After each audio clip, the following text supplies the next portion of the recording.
Hey y'all, I'm Paula Deen, and there's nothing I like better than a night out at the movies, and I mean really out. So today I'm going to show you what's in my goodie basket when I go to the flicks. Like savory bacon breadsticks, just perfect with a summer splash. Or spread the word and get the crackers for this cheesy chaser. Or maybe a quick sweet peanut treat you can eat till the credits roll, followed by a popcorn recipe that's really worth its salt. And finally, we're going to find some fine wine to match up with my movie munchies. So pull up a piece of lawn and unroll your blanket, 'cause it's movie night. Have you ever been to Italy? If the answer is no, well, neither have I. But I had a friend share a story with me about an experience that he said was probably one of the most beautiful things that he had ever witnessed. He was in Italy, and that night all the village people came out, hung up a sheet in the streets, and watched a movie, drank wine, and enjoyed their favorite foods. Well, the winemakers here in our country went to Italy to study wine, and when they saw this going on, they decided it was a wonderful idea, and they brought it back to the United States. So a lot of your wineries today have what they call a movie night on the weekends. You come out in the open air, watch the movie, drink your wine, and eat your food. And that's what we're doing today. I'm preparing my favorite picnic snacks to take to a local winery later this afternoon. I'm fixing to learn a little about the wine that I should have with these simple, sensational movie night snacks. And these bacon cheese sticks are both simple and scrumptious. Well, I don't think I've ever had a cocktail party that I didn't serve these. You just take your piece of bacon and just spiral it around, and I recommend that you use breadsticks that have the sesame seed, because the sesame seeds give it a rough texture and that bacon will adhere to it. Another thing I love about this dish is I prepare these in my microwave a lot of times. I'm not really a big microwave fan, but these do beautifully in the microwave. And I can't remember exactly how long it will take them to cook, but you'll just put them on high for about 2 minutes, rotate them, and take it from there. When the bacon's brown and crisp and clinging to the breadstick, you'll know they're done. In fact, I have some in the oven right now.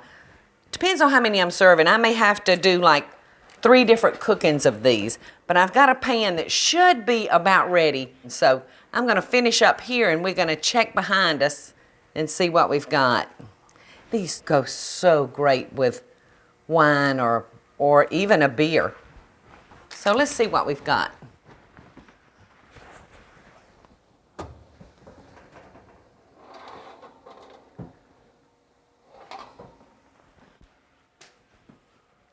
They're looking good. You can see the breadsticks have even gotten a little bit browner, and the bacon is adhering to the breadsticks. So I'm going to stick these in.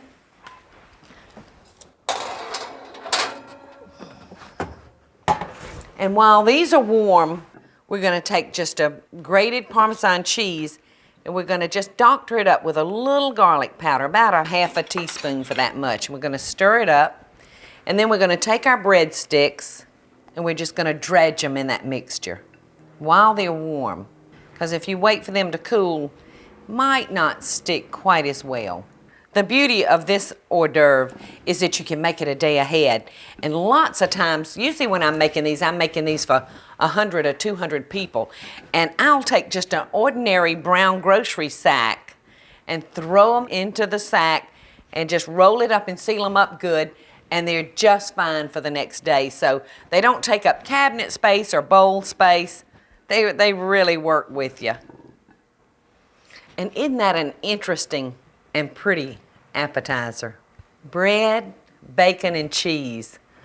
I don't know that it gets any better. You'll love them. These are ready to pack up now, and when we come back, I'm going to show you how to make a yummy hot baked cheese spread and sugared peanuts. I so hope y'all are enjoying the show. And if you do, be sure to click like, subscribe, and the notification bell so you'll never miss a video. and we'll be right back after the break.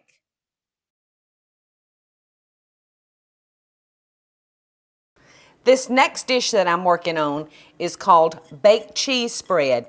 It's a slamming dish that you won't believe the end results.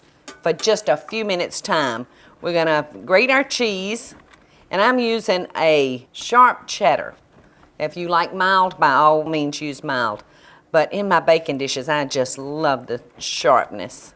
And I've actually doubled the recipe for tonight because I know I'm gonna have some folks hungry and loving it. So, we've got our cheese. We're using just a chopped sweet onion. And my all-time favorite condiment, mayonnaise. I even eat mayonnaise on my French fries. And I've actually heard that's a European thing. I don't know if that's true or not. I thought I had invented it. A little squirt of Worcestershire, just a dash. A little shot of hot sauce. Well, maybe a little more dash. We're just gonna stir that up. Now, you can't get any simpler than this. I was traveling, gosh, I think I was in Pennsylvania, and a young woman came up to me and she said, I have your cookbook, and I made a recipe out of it the other night and took it to my literary club meeting. And I said, oh, I hope it was good. She said, yes, it was delicious. It was your baked cheese spread. And at the end of the meeting, we vote on the favorite dish that was brought. And she said, the baked cheese spread won. So I think you're gonna love it. We're just gonna put this in a baking dish. Kind of looks like pimento cheese, doesn't it? We're just gonna spread it out and throw it in the oven, and when it's hot and bubbly and melted, it'll be time to take it out. Now, while that's baking, I'm gonna work on a snack that the little children really love. And these are sugared peanuts. You just start with a nice heavy skillet, and I've had this on, but I'm gonna turn it up a little bit more. Just sugar and water. And we're gonna just stir that until that sugar begins to dissolve, just like this. This recipe actually calls for a raw peanut, but today I'm using a roasted, unsalted nut, and we're gonna see if it'll work as well, and I really think it will. And you see some of them have the shell still on them, or not the shell, but their skin. And I love seeing the skin on them. It gives them a different color and a different texture.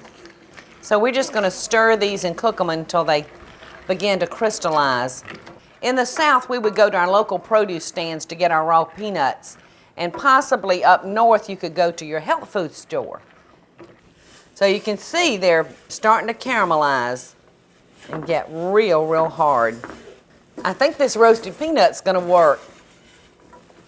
All we're gonna do is pour them on our cookie sheet and just separate them with our spoon, just like that. We're gonna drop these in the oven now for about 5 minutes and just let them finish drying out for us. And it looks like our baked cheese spread is ready. How delicious does that look? Oh my goodness, I got so into smelling and looking at that. I bet our peanuts are ready, so I better check.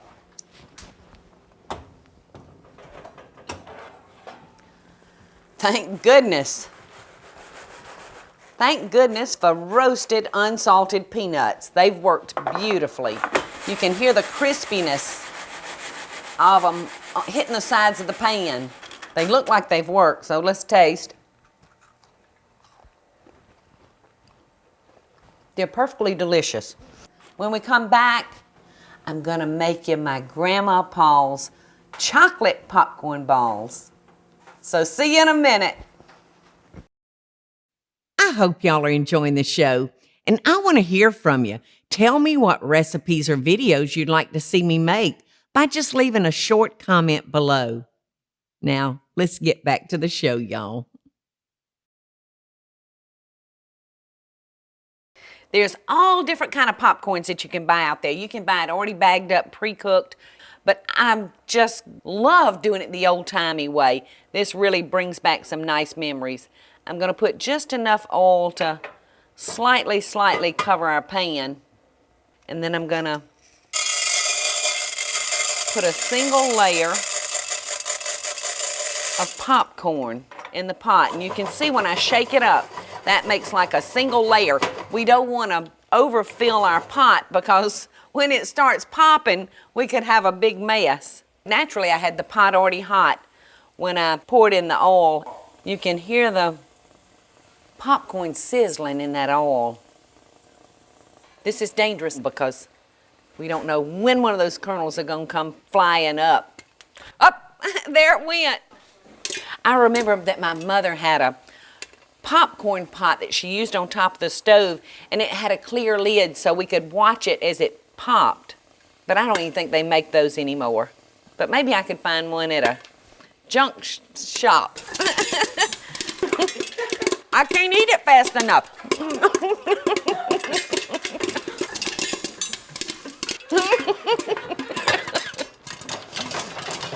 Don't do that at home, kiddies. I'm just having fun. And you can hear it. You can hear it popping. And we're just going to shake that pan because if I just left that pan sitting there, there's a good chance that the popcorn might burn, and we don't want that. There's all different popcorns now that you can use instead of popping your own. All different brands, but I would recommend an unsalted popcorn for this recipe. Okay, the pot is quiet, so I think all the kernels have popped. Let's take a look. And hopefully there's no burned popcorn on the bottom. There's not one burned kernel in our pot. Now while our popcorn is cooling, we're going to come over here and we're going to make our chocolate coating that's going to just make these luscious chocolate-filled popcorn balls. And we're going to start with a half a stick of butter, always butter, sugar, cocoa, corn syrup. Doesn't it seem like forever when you're draining corn syrup out of a bottle? A pinch of salt. We've got all of our ingredients in here now. We're just going to bring them to a boil. And that shouldn't take very, very long. You know, I remember my grandmother Paula making these for the young children in our family. I tried not to call on my grandmother very often to keep my children because I felt like she had already done her job with her children, and I hated to pawn her great-grandchildren off on her. But when I had to call on her, she would make sure she had these popcorn balls as a snack for my children, and everything would be all right. She was a wonderful grandmother. In fact, both of my grandmothers were just the best. I had one that I swear that walked around with a halo over her head, and then I had another one that was spicy, and I think sometimes she had little horns coming out of hers. So I had a nice variety. I was most lucky.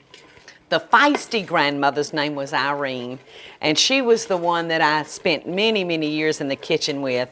And the other grandmother was Nellie Lou, and I have fond memories of Irene and little Nellie Lou. This has come to a boil and the sugar's dissolved, so now we're going to add 8 cups of popcorn to our pot. A heaping one for good luck. Oh, these are looking so good. And if you wanted to, you know, you could even add some chopped peanuts or pecans to it. It'd almost make it like a chocolate Cracker Jack, wouldn't it? I know those 2 little boys of mine sure did love these. So I think tonight while we're watching the movie, there'll be other little children around that'll love them just as much as mine did. So we're going to let this cool for a minute, and then I'm going to just mold them into their shape. I've got a nice coating on our popcorn now. I'm just going to pour it down to our cookie sheet and let it cool for a minute so that I can touch it. because it's still kind of warm. Look at the threads. My granddaddy was aggravating me. I was 15 years old. And I ran to her and I said, "Grandmama, he won't leave me alone." And I remember her walking in and she had a sofa that sat out in the middle that floated. And Granddaddy happened to be standing behind the sofa. She walked out there with her hands on her hips. And she said, "Johnny, I told you to leave her alone." And he said, "I'm not bothering her." Well, she walks out. He aggravates me some more. I run back and get her again. And this time, when she comes back into the room, she said, "I told you, John Paul, to leave that child alone, and I mean it." And she balled up her left fist, knocked him for a loop, sent him and the sofa flying over. And I walked around the sofa, and I looked down at him and I said, "I told you to leave me alone." She was a sport, my grandma. Like I said, I adored both of my grandmothers. They were just so entirely different. And I have people say, "Oh, you're just like Nellie Lou." And then I'll have people say, "Oh my God, you're just like Irene." So, and these are heavenly, even if you think you might be sinning. Because, you know, popcorn, it's a vegetable. How bad can it be for you? Not that bad. It's just air. And we all know air ain't fattening. These are actually fun to do. And after they cool off, the children can help do this. They'd have a ball doing it. And that's it.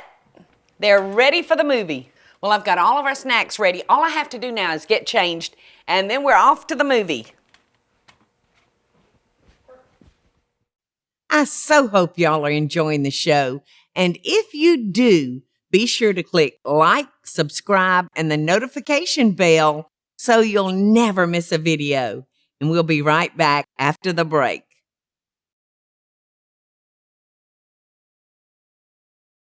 The food that I prepared today is delicious for either in your house or for an outside picnic like we're doing tonight before we start the movie. I've got sugar-coated peanuts for the young people, and I've got my grandmother's chocolate popcorn balls. They're yummy for any age. And I've got a hot cheese dip here, a cheese spread that will melt in your mouth, along with a good buttery cracker. But the very favorite thing that I have today is my bacon wrapped breadsticks right over here. They're so simple to make. It's a microwavable dish, and it goes great with your favorite wine. But before the movie starts, I'm going to take a quick walk with my friend Sean from Millbrook Winery. He's going to help me pair some wines with all these delicious snacks that I've prepared for today. One of the issues that we always have at the restaurant is trying to pair the different wines with the different foods. And of course, the food that I serve is a very simple food, fried chicken and macaroni and cheese. So what would you suggest there in the pairing? Well, I think some of your lighter-bodied reds, like a Pinot Noir, are great with varieties of foods. The Cabernet Franc as well is another red variety that does very well. For the kind of foods that you're serving, some of your fuller-bodied whites are also a good pairing. What will go well with a bacon-wrapped breadstick? A nice oaky Chardonnay, because it's got a little smokiness, just like the bacon. It's got a nice acidity that'll help cut through the fat and just cleanse the palate. And how about this one for another upscale dish? Baked cheese spread. You know, again, you could really go with a Chardonnay, a nice Pinot Noir, a light-bodied red.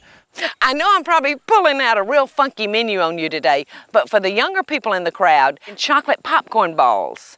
And I may be stealing them from the children and throwing them at the adults. Got any ideas?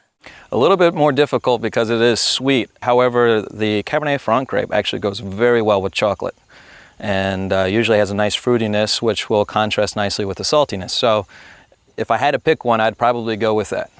As far as picking out good wines, it's just finding a nice little wine shop where it seems like the people are friendly, they know what's going on, and just go and ask them. Tell them your price range, tell them what you're looking for, tell them what you're eating, and they'll help you. And it's really pretty simple.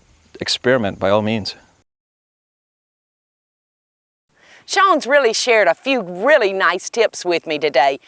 For starters, you should always marry the wine that you're going to drink with the food that you're cooking. So don't be cheap. Make sure you've got a good drinking wine going into your dish.